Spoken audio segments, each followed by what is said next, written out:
Hello everyone, welcome back to my channel. कैसे हैं आप सब लोग। आज मैं हाज़िर हूँ आपके साथ एक नया डिज़ाइन लेके। आप देख सकते हैं ये मैंने डिज़ाइन बनाया है, बहुत ही प्यारा है। तो मैंने सोचा मैं अपने व्यूवर्स के साथ ज़रूर शेयर करूँ इसको। और बहुत ही आसानी से बनता है। ये इसकी बैक साइड है और इस डिज़ाइन के लिए मैंने 3 लेयर्स यूज़ किए हैं सिल्की थ्रेड्स की। और मैं इस डिज़ाइन के लिए 1.25 mm की हुक यूज़ करूँगी। काइंडली जिन लोगों ने अभी अभी मेरा चैनल ट्यून किया है सब्सक्राइब कर दीजिए, लाइक कमेंट और शेयर भी किया कीजिए। Thank you. तो चलिए स्टार्ट करते हैं हम अपना आज का डिज़ाइन। सबसे पहले हम नॉट बना लेंगे। नॉट ज़रूर बनाया कीजिए, इससे आपका डिज़ाइन सिक्योर हो जाता है और खुलने का भी कोई खदशा नहीं होता।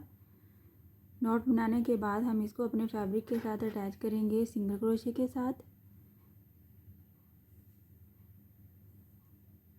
सिंगल क्रोशे के साथ अटैच करने के बाद यहाँ पे हम 2 चेन लेंगे और फिर डबल क्रोशे बनाऊंगी मैं थोड़े से डिस्टेंस पे। और जो फर्स्ट टाइम पे हमने डिस्टेंस लेना है वही हमें डिस्टेंस आगे लेके चलना है। तो डिस्टेंस इस तरह से लेना है आपने इस डिज़ाइन के लिए, जिससे हमारा डिज़ाइन ढीला ना हो जाए और ज़्यादा टाइट भी ना हो जाए। आप देख सकते हैं ये हमारा फर्स्ट स्टेप है। इसके लिए हमें इतना डिस्टेंस लिया है तो नेक्स्ट भी यही लेके चलूँगी मैं। यहाँ पे डबल क्रोशे बनाने के बाद मैं 3 चेन बनाऊँगी। 1 2 3 चेन। इस स्पेस में डबल क्रोशे बनाना है। 1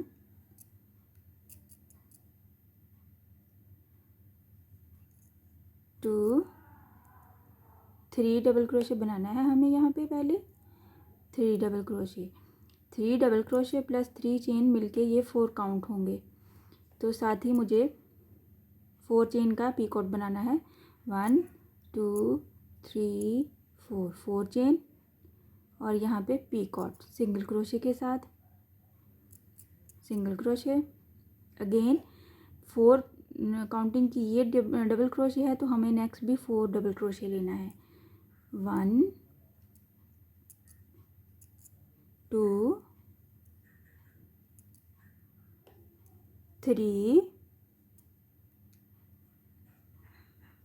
and 4 double crochet. 4 and 4 double crochet लेना है। सेंटर में हमें इसका 4 चेन का पीकॉट बनाना है। आप देख सकते हैं कुछ इस तरह से डिज़ाइन बनेगा हमारा। और साथ ही फिर इसको फिनिश करने के बाद डबल क्रोशे लेना है इस डिस्टेंस पे जितना हमने शुरू में डिस्टेंस लिया था। इस स्पेस में हमें फिर से यही प्रोसेस करना है।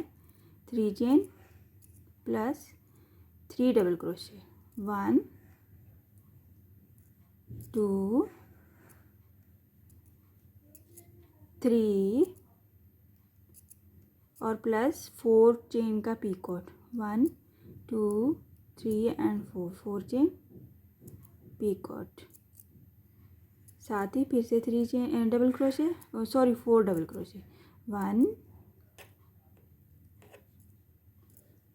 2 and 3 and 4 double crochet.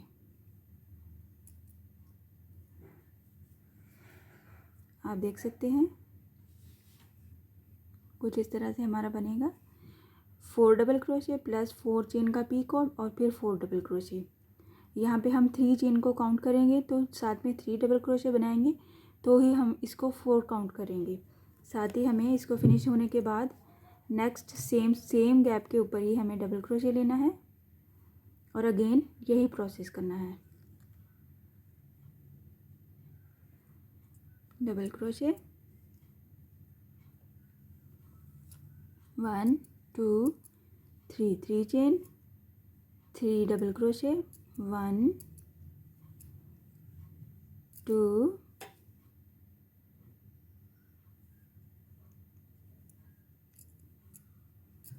3 double crochet 4 chain का पीकॉट। 1 2 3 एंड 4 चेन का पीकॉट सिंगल क्रोशे के साथ और अगेन 4 डबल क्रोशे इसी स्पेस में। 1 2 3 एंड 4 डबल क्रोशे। ये देख सकते हैं आप, ये हमारा फ्लावर बनेगा। और फिर नेक्स्ट फ्लावर के लिए हमें नेक्स्ट स्पेस पे, सेम स्पेस पे डबल क्रोशे लेना है।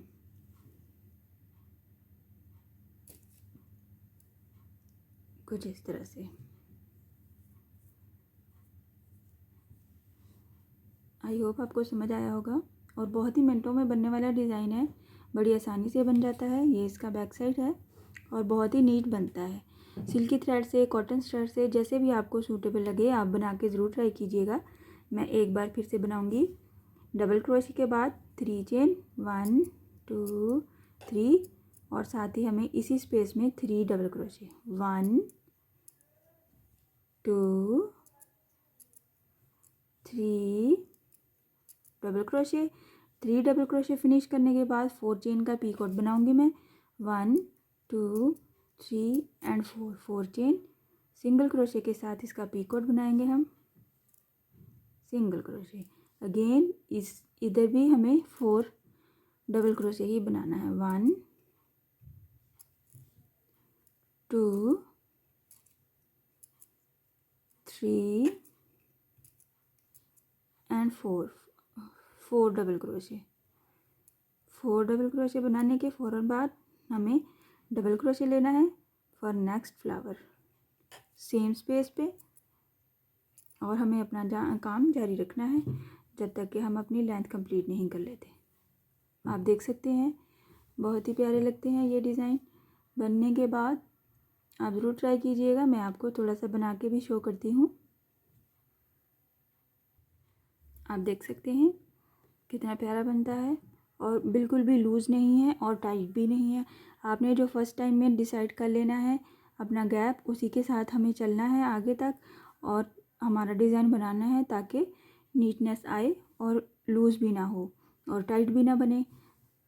ये सिल्की थ्रेड होता है और जिसमें कभी कभी ढीलापन आ जाता है डिज़ाइन में। आई होप आपको आज का डिज़ाइन समझ में आया होगा और पसंद भी आया होगा। इंशाल्लाह नेक्स्ट वीडियो में मिलूँगी मैं नए डिज़ाइन के साथ। तब तक के लिए इजाज़त दीजिए और अपनी दुआओं में याद रखिएगा। अल्लाह हाफिज़।